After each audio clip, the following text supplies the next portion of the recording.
32 years after the proposition of the electromagnetic field equations of Maxwell, Hertz demonstrated the production of such waves in the laboratory. Here, Q1 and Q2 are two metallic spheres. Two metallic rods M and N are connected to them. The space between them is called a spark gap, S. The rods are connected to the two terminals of an induction coil to provide high intermittent voltage. The spheres Q1 and Q2 act as capacitors and the rods act as inductors. This arrangement therefore acts as an oscillating circuit in which alternately Q1 and Q2 acquire positive and negative charges which reverse in their polarity each time a spark passes across the gap S. The process repeats itself rapidly with a definite period.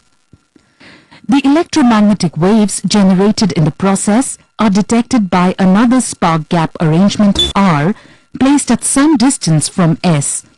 The spheres Q1 and Q2, which can be adjusted along the rods M and N, are slided so that the circuit of the gap S is in resonance with R. The electromagnetic waves generated at S are then detected as sparks occurring across the gap R.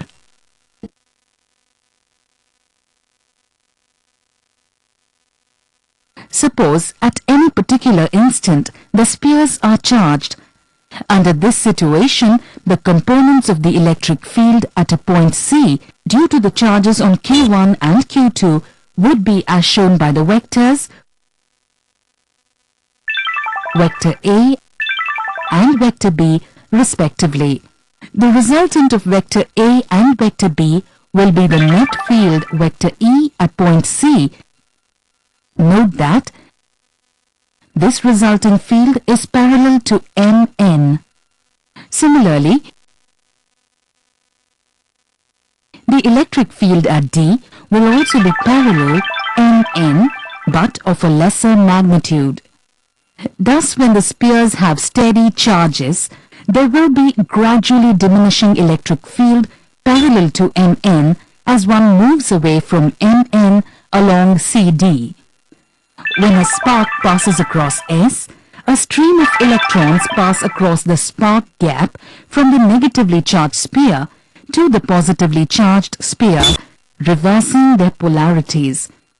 In this situation, the direction of the electric field at C and D will be reversed. The alternating current in the spark gap generates an alternating magnetic field in the neighborhood. Application of Ampere's right-hand rule readily shows that the resulting magnetic field is perpendicular to the electric field. The influence of the oscillations at S spread to the neighboring region with the velocity of light.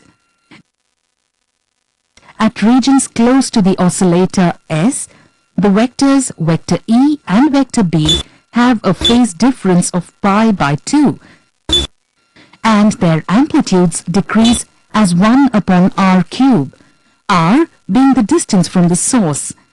These components are called the inductive components.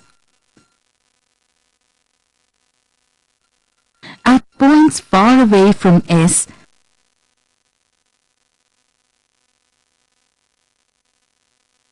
the field vectors vector E and vector B have the same phase and their amplitudes diminish most slowly as 1 upon r. These field components are called the radiated components. This discussion shows that at a point where an electromagnetic wave is passing through, the electric and the magnetic field vectors oscillate in phase along mutually perpendicular directions, and both are in a plane which is perpendicular to the direction of propagation of the wave. If at any point at a specific time, vector E and vector B vectors have zero values, Their values will increase with the time along two mutually perpendicular directions, then reach their maximum value simultaneously and start decreasing, again reaching zero. Then they reverse their directions, reach their maxima and again decrease.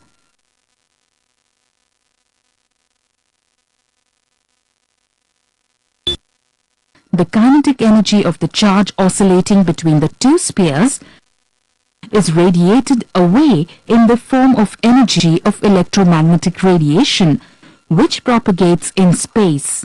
The frequency of the waves generated is the same as the frequency of the oscillation of charge between the spheres. The expression c velocity is equal to lambda wavelength into f frequency holds true. 7 years after the Hertz experiment, Jagdish Chandra Bose produced electromagnetic waves in the range of the wavelength 5 mm to 25 mm. Around the same time, an Italian scientist, Marconi, succeeded in sending and receiving electromagnetic waves over a distance of several miles.